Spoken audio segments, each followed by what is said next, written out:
Every morning at exactly 6:30, two elderly men met on the same park bench.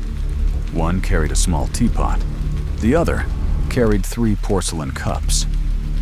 That was the strange part. There were only 2 of them. Yet every morning, they poured tea into all 3 cups. The first 2 drank theirs. The third remained untouched. After exactly 1 hour, they packed everything away and left without saying a word. This continued every single day for more than 20 years. The people in the neighborhood couldn't stop talking about it. Some believed the third cup belonged to a friend who had disappeared. Others thought it was a promise they had made long ago. A few even claimed they had seen the tea level drop on its own. No one could prove it.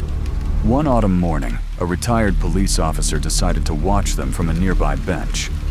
Everything happened exactly as people had described. The tea was poured. The third cup was placed carefully between them. Neither man looked at it. Neither man touched it.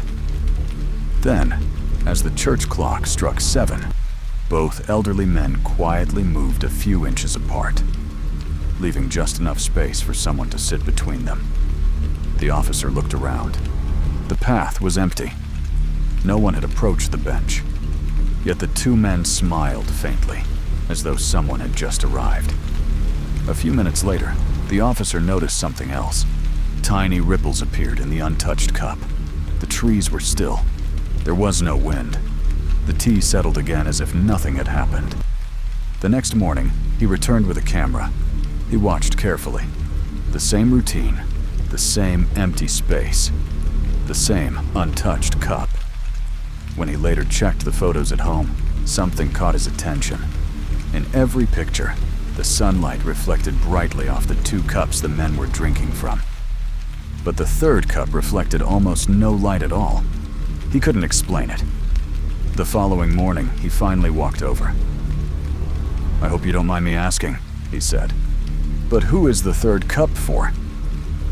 The 2 elderly men looked at each other.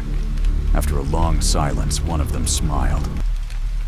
"It belongs to our oldest friend. He passed away many years ago. We made a promise that as long as one of us was alive, there would always be a place waiting for him." The officer nodded. "So, that's the whole mystery?" The second elderly man gently picked up the untouched cup. Then his smile faded. "It shouldn't still be warm." The officer placed his hand against the cup. It was. Neither of them had touched it for an hour. No one spoke after that. The next morning, the 2 elderly men returned as always. 3 cups, 3 places. And every day after that, people continued to wonder the same thing. If no one ever drank from the third cup, why was it never as full as when the tea was first poured?